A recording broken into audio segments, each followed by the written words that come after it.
Hello everyone, good morning. आज का जो लेक्चर नंबर हम लोग का 2 है, solution of system of linear equations का। पिछले वीडियो में हम लोगों ने देखा था एक थ्योरम, और उससे पहले हम लोग देखे थे उसी वीडियो में साइमल्टेनियस लीनियर इक्वेशंस और दिया गया सिस्टम ऑफ लीनियर इक्वेशंस को हम लोगों ने देखा था उसको किस तरह से हम लोग जो उसको मैट्रिक्स फॉर्म में चेंज करते थे। और उस थ्योरम के अंदर जो देखे थे उस थ्योरम में क्या था उसको हम लोग हिंट कर दें कि यदि determinant of A is not equal to 0 था तो वह सिस्टम क्या था, तो कंसिस्टेंट था। और क्या था, इसका सॉल्यूशन यूनिक सॉल्यूशन होगा। और इसके जो फार्मूला जो निकालने का तरीका है वेरिएबल का तो था x is equal to A inverse B. ये हम लोगों ने प्रूव किया हुआ था। और इसी में हम लोग देखे थे कि जब डिटर्मिनांट ऑफ ए का value is not equal to 0, तो ए देखे थे यदि डिटर्मिनांट ऑफ ए का वैल्यू 0 होता था, तब जब डिटर्मिनांट ऑफ ए का वैल्यू यदि 0 हो जाए तब वहाँ पे दो कंडीशन था, the system of equation has no solution. क्या था, the system of equation has no solution और इनफाइनाइटली मेनी सॉल्यूशन। क्या था, जब डिटर्मिनांट उस दिया गया जो मैट्रिक्स, वो मैट्रिक्स क्या था, तो वेरिएबल के कोफिशिएंट से जो मैट्रिक्स बनता था वह यदि क्या आ जाए, तो यदि उसका डिटर्मिनांट वैल्यू 0 आ जाए तो सिस्टम क्या होता है, तो नो सॉल्यूशन होगा, आ तो फिर इनफाइनाइटली मेनी सॉल्यूशन। वो डिपेंड करता है अकॉर्डिंग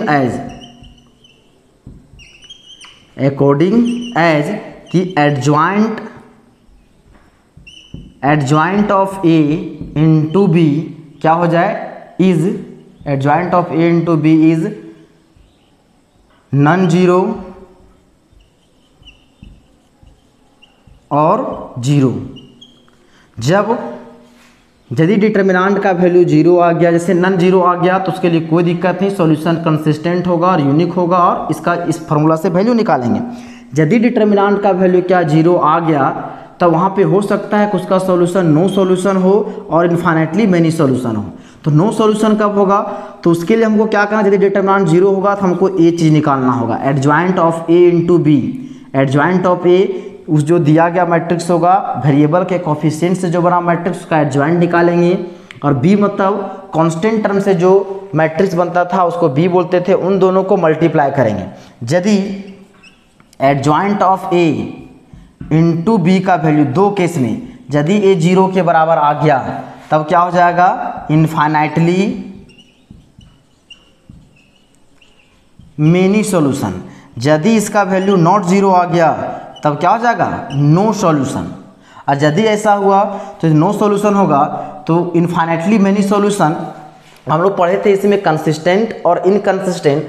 कंसिस्टेंट का मतलब होता है क्या चीज़ को सॉल्व बोला जाए तो सॉल्वेबल, और दूसरा होता है इनकंसिस्टेंट। इनकंसिस्टेंट का मतलब होता है नॉन सॉल्वेबल, मतलब उसका हम लोग वैल्यू नहीं निकाल सकते हैं। देखो यहाँ पे जब 0 आ गया तो इनफाइनाइटली मेनी सॉल्यूशन, क्या सॉल्यूशन इसको हम सॉल्व कर पाएंगे, नहीं कर पाएंगे, कर पाएंगे। सॉल्यूशन मेनी सॉल्यूशन होगा, उससे क्या दिक्कत है, सॉल्यूशन तो मिल रहा है ना।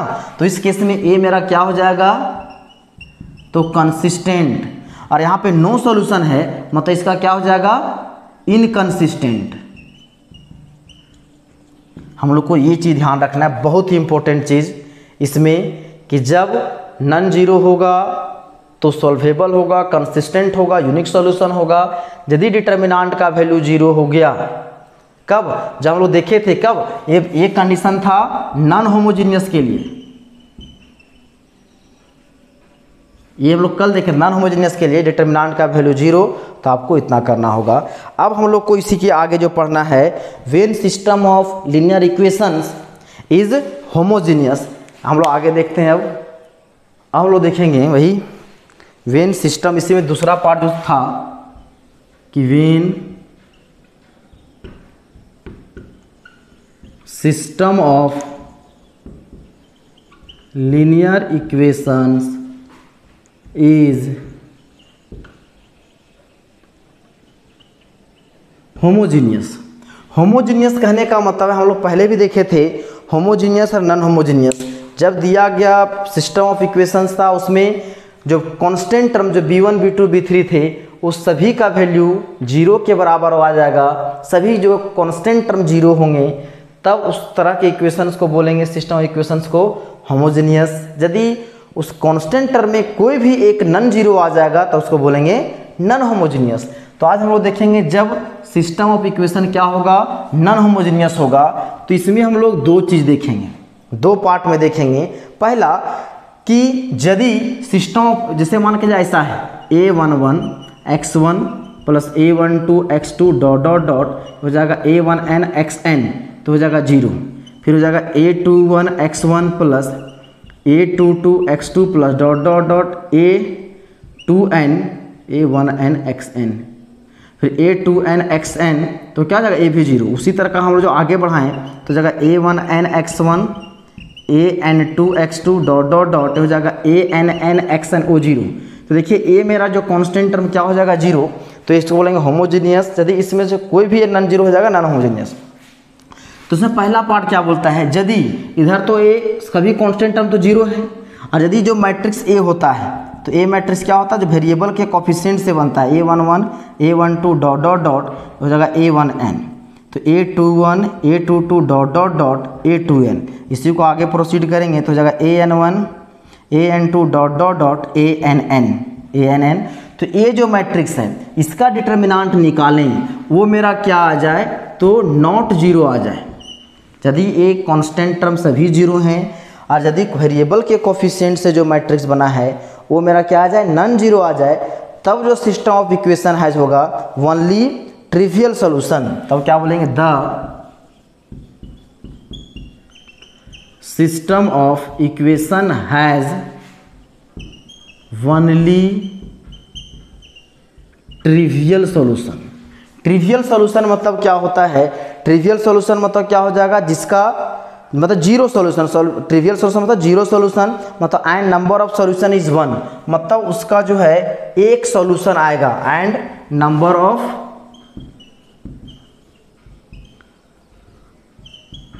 सॉल्यूशन इज 1, मतलब वहां पे क्या हो जाएगा एक सॉल्यूशन आएगा। ठीक। दूसरा इसी में कंडीशन है यदि ये कांस्टेंट टर्म 0 है और इस मैट्रिक्स का डिटर्मिनेंट निकालें वह भी क्या आ जाए तो 0 आ जाए, वो डिटर्मिनेंट का वैल्यू क्या आ जाए 0, तब क्या हो जाएगा the system of equations has non trivial solution. तो क्या हो जाएगा the system of equations has non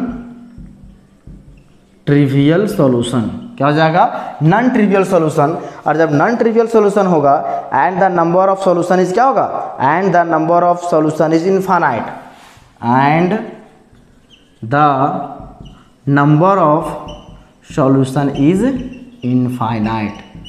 दो चीज़ हम लोग नॉन होमोजीनियस के लिए देखे थे, 3 कंडीशन। कब, जब डिटर्मिनेंट 0 नहीं होगा यूनिक सॉल्यूशन, डिटर्मिनेंट 0 हुआ 2 कंडीशन, तो उसके लिए क्या निकाले थे adjoint of A into B. Adjoint of A into B 0 के बराबर तो हो जाएगा many solution. Adjoint of A into B not 0 मतलब नो सॉल्यूशन। लेकिन जब होमोजीनियस होगा उसके लिए दो कंडीशन, डिटर्मिनेंट का वैल्यू नॉट 0 तो होगा ओनली ट्रिवियल सॉल्यूशन। यदि डिटर्मिनेंट का वैल्यू 0 हो जाएगा तो उसको बोला जाएगा नॉन ट्रिवियल सॉल्यूशन और उसका क्या होगा इनफाइनाइटली मेनी सॉल्यूशन। ये चीज़ हो गया। हम लोग को जो इस चैप्टर में हम लोग को पढ़ना है इंपॉर्टेंट चीज़, इसको नोट कीजिए, उसको देखते हैं।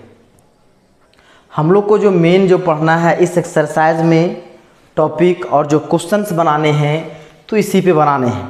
Solution of system of linear equations इन 2 और 3 वेरिएबल्स, मतलब हम लोग को जो सिस्टम ऑफ इक्वेशंस दिया रहेगा वो 2 वेरिएबल का होगा तो मैक्सिमम 3 वेरिएबल का होगा।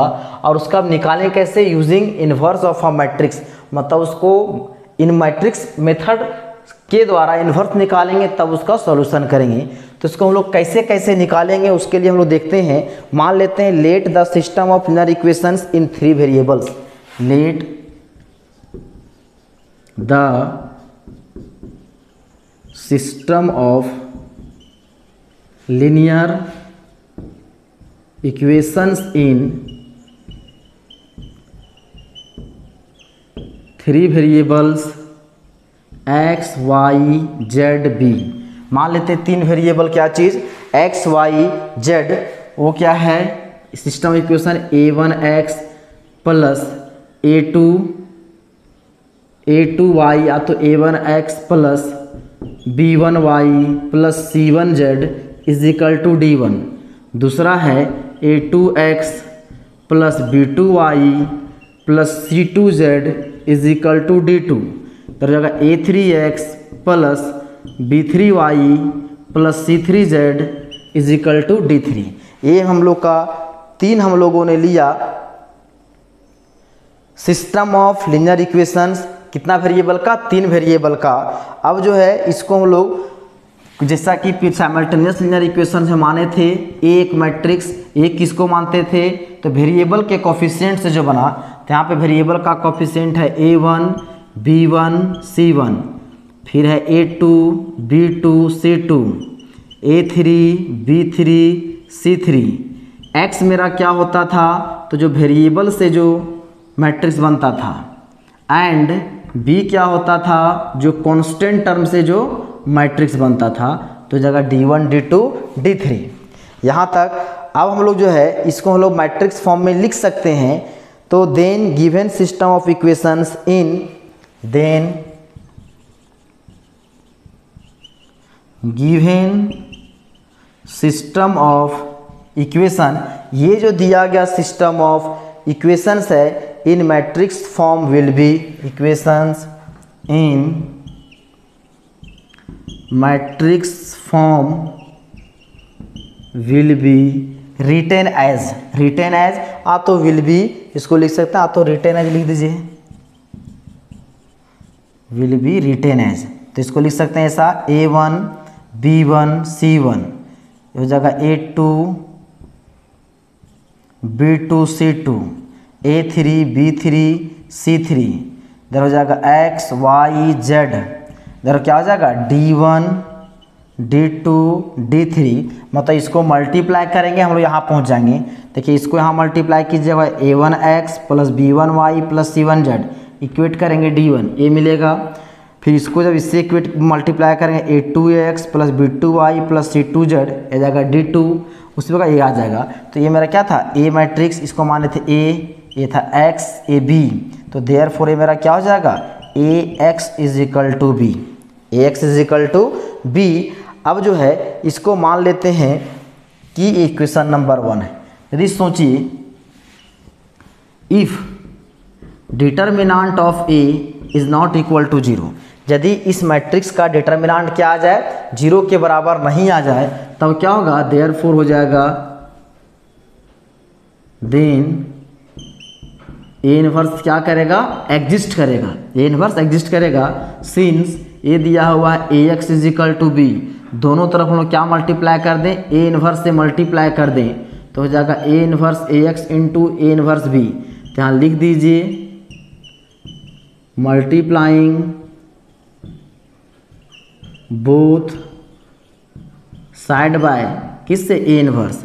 अब इन दोनों को साथ में रखिए A inverse into A into x बराबर ए इनवर्स बी। अब ए इनवर्स इंटू ए का वैल्यू क्या हो जाएगा आई एक्स हो जाएगा A inverse B. A inverse since यहाँ पे ऐसा लिख सकते हैं कि ए इनवर्स इंटू ए का वैल्यू क्या हो जाएगा आइडेंटिटी। अब बताइए कोई भी मैट्रिक्स को हम लोग उसके आइडेंटिटी मैट्रिक्स से मल्टीप्लाई करें उसमें कोई फ़र्क नहीं पड़ेगा तो हो जाएगा ए इनवर्स बी। मतलब यहाँ से हो जाएगा सिंस आई एक्स बराबर हो जाएगा एक्स। मतलब 3 वेरिएबल का जब हम लोग को क्या निकालना रहेगा सिस्टम ऑफ इक्वेशंस में वैल्यू निकालना रहेगा आपको, तब हमको निकालने का फॉर्मूला क्या हो जाएगा X is equal to A inverse B. Thus x can be determined and उसके बाद हम लोग क्या कर सकते हैं एक्स का वैल्यू निकाल सकते हैं। Thus x can be determined and consequently x y and z will be known. तब हम लोग को क्या हो जाएगा जब हम लोग x का वैल्यू उससे जब इक्वेट करेंगे ए इनवर्स b से तब हम लोग को क्या हो जाएगा तो एक्स वाई जेड का वैल्यू हम लोग को क्या हो जाएगा, मिल जाएगा। तो हम लोग को यही प्रोसेस करना है इस चैप्टर में कि जब दिया गया सिस्टम ऑफ इक्वेशन 3 वेरिएबल का रहेगा तो हम लोग को इतना प्रोसेस करना होगा। लेकिन यहाँ पे इन्वर्स निकालना जब पड़ेगा इस मैट्रिक्स का इन्वर्स, तो हमको क्या है वही प्रोसेस जो हम लोग adjoint and inverse of a matrix में पढ़े थे, क्या करना होगा, तो उसका फिर जो है कोफैक्टर मैट्रिक्स, एडजॉइंट, इन्वर्स, इतना सारा प्रोसेस आपको करना होगा। तो इसमें जो हम लोग को मेन पढ़ना था बस यही काम करना था, ये जो हमारा कंसिस्टेंसी और इनकंसिस्टेंसी क्या होता है, फिर कंसिस्टेंट और इनकंसिस्टेंट कब कब होता है वो कंडीशन, वो इम्पोर्टेंट है। जब उसको देख लीजिएगा जो बताएं फिर से। अब एक एक्सरसाइज के जब क्वेश्चंस बनाएंगे तो उसमें हम लोग फिर से डिस्कस करेंगे। अब हम लोग चलते हैं, एक एग्जाम्पल लेते हैं, इसको नोट कीजिए। देखिए हम लोग एग्जाम्पल लिए हैं, इसको हमको सॉल्व करना है मैट्रिक्स मेथड का यूज़ करके। बोलता है using matrices solve the following system of equations. ये क्वेश्चन समझिए कि बहुत ही इंपॉर्टेंट है। ऐसा ही क्वेश्चन एग्जाम में आपको जो है 6 मार्क्स का पूछा जाएगा। समझिए सेम क्वेश्चन रहेगा, उसमें वेरिएबल वगैरह नंबर चेंज किया रहेगा, फिर बनाने के तरीके जो है बिल्कुल सेम रहेंगे, इसी प्रकार से बनाने हैं। आप जो है 3-4 साल का जो क्वेश्चन प्रीवियस ईयर का क्वेश्चन देखिएगा, ऐसा क्वेश्चन मिलेगा। चलिए इसका हम लोग सॉल्यूशन करते हैं। क्या है, given system of linear equations, क्या दिया हुआ, x plus y plus z is equal to 3, फिर x minus 2y plus 3z is equal to 2, ये है 2x minus y plus z is equal to 2। अब हम लोग जानते हैं, इसमें लेट करते हैं कि जो वेरिएबल के कोफिशिएंट से जो मैट्रिक्स बनता था उसको क्या मानते थे, a, तो जगह 1 1 1 1 माइनस 2 3, x का कोफिशिएंट है 2, y का -1, z का 1। ये x हम लोग क्या मानते थे जो वेरिएबल, तो यहाँ पे वेरिएबल क्या है x y z, एंड जो कांस्टेंट टर्म क्या होता था b, तो b मेरा क्या है, देखिए 3 2 2, ये हम लोग का आ गया मैट्रिक्स। फॉर्म मैट्रिक्स में लिख दिए हैं। हम लोग जानते हैं कि मैट्रिक्स इक्वेशन को इस मैट्रिक्स सिस्टम ऑफ इक्वेशन को मैट्रिक्स इक्वेशन में बदल सकते हैं। तो लिख सकते हैं then the matrix equation of the given, then matrix equation of the given system of linear equation become, ये जो सिस्टम ऑफ इक्वेशन है इसको कैसे लिख सकते हैं, तो ax is equal to B. अब बोलिएगा ax is equal to B, अभी हम लोगों ने देखा था कि कैसे जो है जब इन दोनों को मल्टीप्लाई करेंगे, इक्वेट करेंगे, तो जो दिया गया सिस्टम ऑफ इक्वेशन है वही हम लोग का आ जाएगा। तो हम लोग इसके हेल्प से यहाँ से हम लोग इसके डेराइव किए थे, क्या था, x इज इक्वल टू आया था हम लोग का a इनवर्स b, तो लोग डायरेक्ट इसको लिख देते हैं, x इज इक्वल टू हो जाएगा therefore x is equal to a inverse b। इसको मान लेते हैं इक्वेशन नंबर 1। पहले हम लोग a इनवर्स का वैल्यू निकालेंगे और यहाँ पे पुट करेंगे, तो हम लोग को क्या है यार इक्वेट करेंगे तो x का वैल्यू निकल जाएगा, वेरिएबल का वैल्यू निकल जाएगा। अब देखिए यहाँ पे सिंस हमको क्या निकालना है, a का इनवर्स, सिंस a जो हम लोग को दिया गया है कितना है 1 1 1 1 -2 3 2 -1 1। सबसे पहला काम है इसका डिटर्मिनेंट वैल्यू चेक करना कि इसका डिटर्मिनेंट वैल्यू क्या आता है, नॉन जीरो आता है या नहीं। यदि determinant of A is not equal to 0 आएगा मतलब इसका इन्वर्स एग्जिस्ट करेगा। तो हम लोग क्या चेक करते हैं, देयरफॉर डिटर्मिनेंट ऑफ ए तो हो जाएगा 1 1 1 1 -2 3 2 -1 1। एक्सपेंड कर दीजिए तो हो जाएगा एक्सपेंडिंग एलॉन्ग, मान लेते हैं इसको फर्स्ट रो के अलॉन्ग एक्सपेंड कर दें तो जगह 1, पहला रो पहला कॉलम कैंसल, ये हो जाएगा -2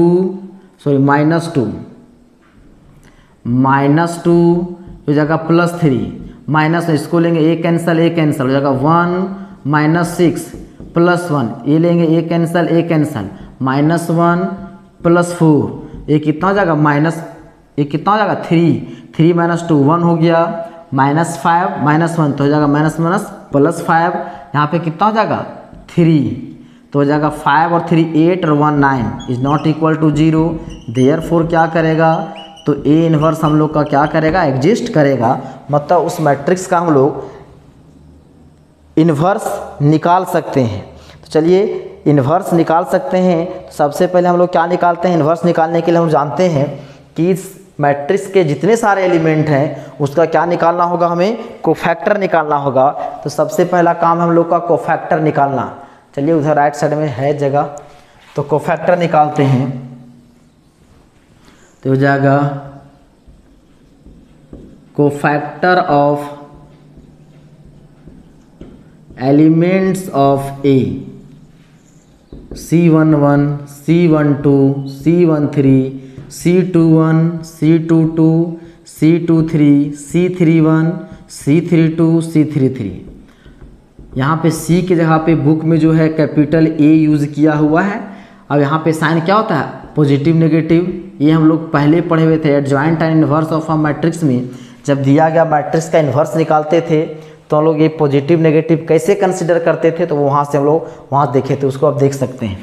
अब लेंगे 1 1 के लेंगे तो ए कैंसल, तो कितना हो जाएगा -2 + 3, तो हो जाएगा 1 1 2 लेंगे, first row second column cancel, हो जाएगा 1 -6, हो जाएगा 1 -6, तो होगा -5 माइनस माइनस हो जाएगा +5। 1 3 लेंगे, पहला रो तीसरा कॉलम कैंसल, हो जाएगा -1 + 4, हो जाएगा -1 + 4, ये कितना हो जाएगा 3। 2 1 लेंगे, दूसरा रो पहला कॉलम, ये हो जाएगा 1 माइनस माइनस +1, तो हो जाएगा 1 + 1 हो जाएगा 2, लेकिन नेगेटिव साइन पहले से है -2। 2 2 के लेंगे, दूसरा रो दूसरा कॉलम कैंसल, ये हो जाएगा 1 -2, ये हो जाएगा 1 -2, ये हो जाएगा -1। 2 3 के लेंगे, दूसरा रो तीसरा कॉलम कैंसल, हो जाएगा -1 -2, -1 -2, तो -3, तो माइनस पहले से +3। 3 1 लेंगे, तीसरा रो पहला कॉलम कैंसल, हो जाएगा 3 + 2, 3 + 2 ये हो जाएगा क्या चीज़ 5। 3 2 के लेंगे, तीसरा रो दूसरा कॉलम, तो हो जाएगा 3 -1, 3 -1, तो हो जाएगा 2, और यहाँ माइनस साइन पहले से लगा हुआ है। 3 3 के लिए तीसरा रो तीसरा कॉलम कैंसल, हो जाएगा -2 -1, -2 -1, ये हो जाएगा क्या चीज़ 3। को फैक्टर निकल गया है, तो लेट मान लेते हैं, ए बी नहीं पी मान लेते हैं। लेट पी बराबर को फैक्टर मैट्रिक्स ऑफ किसका, ए। तो यहाँ पी का वैल्यू क्या होता है, तो C11 C12 C13 C21 C22 C23 C31 C32 C33। अब इसका वैल्यू हम लोग निकाले हुए हैं, कितना है 1 5 3 -2 -1 3 5 -2 -3 इतना।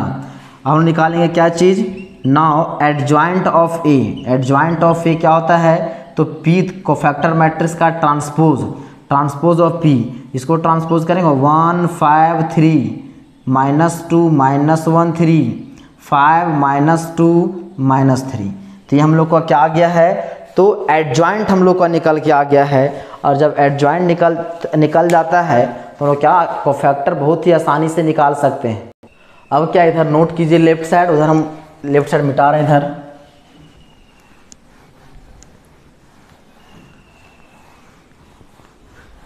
इतना स्टेप आपको जो है करना होगा 6 मार्क्स के लिए, तो हो जाएगा we know that A inverse is equal to क्या होता है, adjoint of A divided by determinant of ए।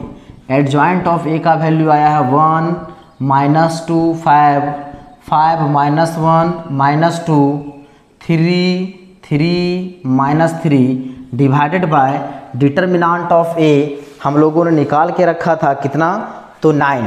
तो इसको देयरफॉर ये हो जाएगा A inverse is equal to 1/9 1 -2 5 5 -1 -2 3 3 -3। ये हम लोग को आ गया है इन्वर्स। अब हम लोग को क्या करना होगा, इन्वर्स तो मेरे काम था इन्वर्स निकालना। अब हम लोग को क्या करना है, वेरिएबल x y z का वैल्यू निकालना।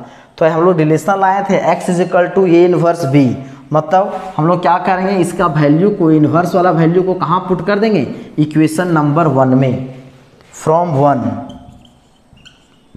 क्या था, x is equal to A inverse B,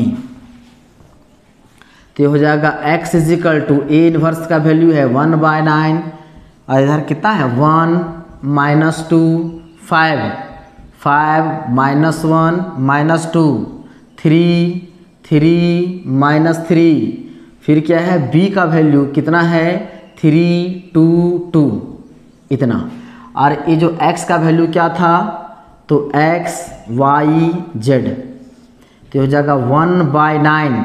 अब मल्टीप्लाई कीजिए पहला रो पहला कॉलम, तो 1 × 3 3 -4 5 2 10, पहला रो दूसरा रो पहला कॉलम 5 3 15, हो जाएगा -2 -4, तीसरा रो पहला कॉलम 3 3 9 3 2 6 और -6, ये कितना हो गया 1/9, कितना 10 और 3 13 में 4 गया तो हो जाएगा 9, ये हो जाएगा -4 -2 -6, 15 में 6 गया तो ये हो जाएगा 9 9 और 6 6 6 कट गया तो यहाँ हो जाएगा 9, तो ये कितना हो जाएगा x y z is equal to, ये 9 जो है इधर डिवाइड कर दीजिए अलग अलग, तो हो जाएगा 9/9 9/9 9/9, तब कितना हो जाएगा 1 1 1।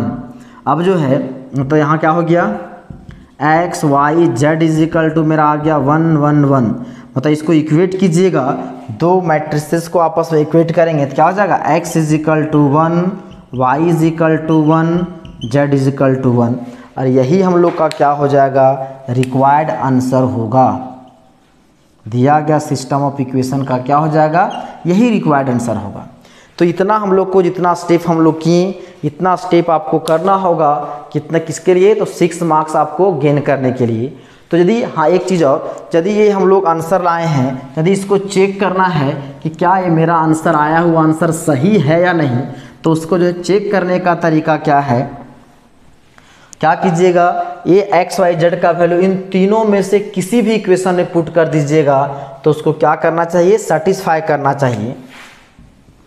तो क्या लिख सकते हैं 4,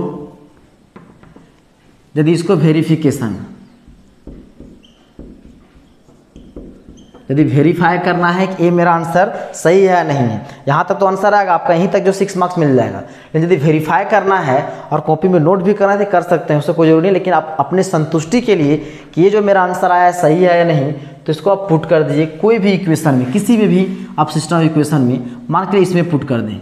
ये कितना है x - 2y + 3z is equal to 2, x का वैल्यू है 1, y का वैल्यू 1, z का वैल्यू 1 -2 + 3 3 और 1 4 4 -2 2, देखिए इसके RHS के बराबर आ गया, मतलब ये आंसर मेरा क्या है, सही है।